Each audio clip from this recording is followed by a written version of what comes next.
नमस्ते, मैं अभिनय आकाश और आप देख रहे हैं प्रभा साक्षी का special show motional live information यानी एमआरआई। अब जंग सिर्फ सीमा पर नहीं लड़ी जाएगी, अब जंग पानी से लड़ी जाएगी, क्योंकि ब्रह्मपुत्र नदी पर भारत और चीन के बीच आर पार की लड़ाई का नया मैदान खुल चुका है।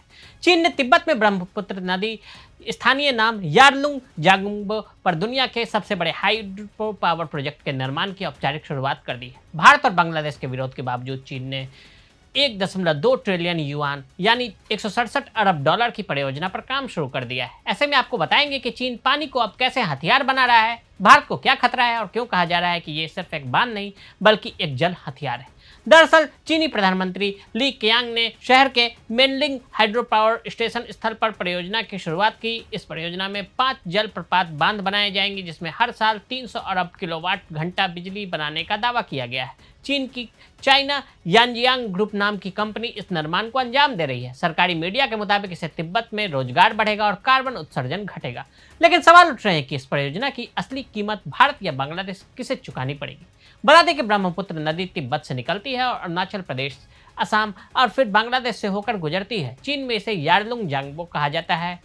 बांध बनने से क्या होगा? नदी का प्राकृतिक बहाव बाधित हो जाएगा, पानी का फ्लो कम हो जाएगा और असम व अरुणाचल की खेती, मछली पालन और पीने के पानी पर असर पड़ जाएगा। लेकिन सबसे बड़ी चिंता इस बात को लेकर है कि चीन जब चाहे इस पानी को रोक सकता है और जब चाहे इस पानी को छोड़ सकता है।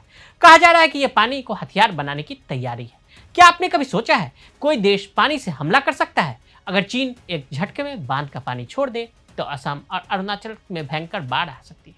हजारों लोग बेघर हो सकते हैं, खेत, फसलें, सड़कें सब डूब सकते हैं। अगर चीन पानी रोक दे तो सूखा पड़ सकता है, नदियां सिकुड़ सकती है और भारत की अर्थव्यवस्था को तगड़ा झटका लग सकता है।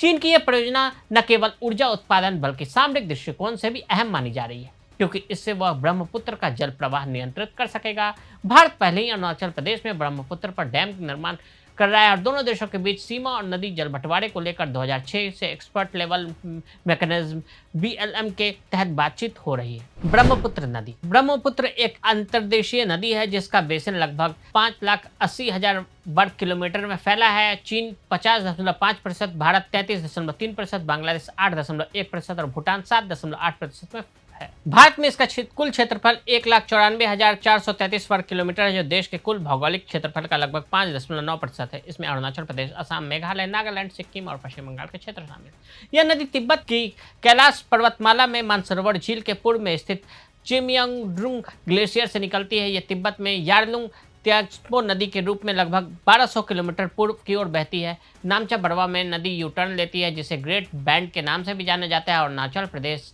से होकर भारत में प्रवेश करती है, जहां इसे सियांग दिहांग नदी के नाम से भी जाना जाता है। दक्षिण पश्चिम की ओर बहने के बाद इसमें बाईं ओर से सहायक नदियां दिबांग और लोहित नदियां मिलती हैं। आगे चलकर इसे ब्रह्मपुत्र नदी के नाम से जाना जाता है। ब्रह्मपुत्र की प्रमुख दाहिनी सहायक नदियां सुबनसिरी, कामेंग, मानस और संकोश नदियां हैं। इसके बाद यह नदी असम में धुबरी के पास बांग्लादेश के मैदानों पर प्रभावित होती है, जहां से ये दक्षिण की ओर जाती है। बांग्लादेश में इसे जमुना के नाम से जाना जाता है, क्योंकि तिस्ता नदी दाहिने किनारे से इसमें मिलती है। बंगाल की खाड़ी में गिरने से पहले यह पद्मा नदी में मिल जाती है। गौरतलब है कि भारत में ब्रह्मपुत्र नदी की सभी सहायक नदियां वर्षा पर निर्भर है और दक्षिण पश्चिम मानसून के दौरान भारी वर्षा होती है। इस भारी वर्षा के कारण बार बार बाढ़ आ जाती है और जलधाराएं बदलती रहती हैं। नदी का ढाल जल विद्युत उत्पादन के लिए उपयुक्त भौगोलिक स्थिति प्रदान करता है। भारत में प्रवेश करने से पहले तिब्बत में अपने 1700 किलोमीटर के मार्ग में नदी के ढलान में लगभग 4,800 मीटर की गिरावट आती है। लगभग 2.82 मीटर की यह तीव्र औसत ढलान असम घाटी में प्रवेश करते समय घटकर 0.1 मीटर तक रह जाती है। भारत की क्या है तैयारी? भारत अपने क्षेत्रीय बुनियादी ढांचे के प्रयासों के तहत अरुणाचल प्रदेश में ब्रह्मपुत्र पर अपनी जल विद्युत परियोजना भी विकसित कर रहा है। भारत और चीन ने सीमा पार नदियों से संबंधित विभिन्न मुद्दों पर चर्चा के लिए 2006 में विशेषज्ञ स्तरीय तंत्र यानी ईएलएम की स्थापना की थी, जिसके तहत चीन बाढ़ के मौसम में भारत को ब्रह्मपुत्र और सतलुज नदी के बारे में जल विज्ञान संबंधी जानकारी प्रदान करता है। भारत और चीन की सीमा संबंधित विशेष प्रतिनिधियां एसआर राष्ट्रीय सुरक्षा सलाहकार अजीत डोभाल और चीनी विदेश मंत्री वांग यी के बीच पिछले साल 18 दिसंबर को हुई वार्ता में सीमा पार नदियों के आंकड़ों के आदान प्रदान पर चर्चा हुई थी। ब्रह्मपुत्र तिब्बती पठार से होकर बहती है और पृथ्वी पर सबसे गहरी घाटी बन जाती है। ये बांध सबसे अधिक वर्षा वाले क्षेत्रों में से एक में बनाया जाएगा। भारत ने सियांग पर अरुणाचल प्रदेश में 11,000 मेगावाट की जल विद्युत परियोजना शुरू की है, जो जल भंडारण और बाढ़ नियंत्रण के रक्षा तंत्र के रूप में भी काम करेगा। लेकिन स्थानीय विरोध को देखते हुए इस निर्माण को पूरा करना चुनौती है।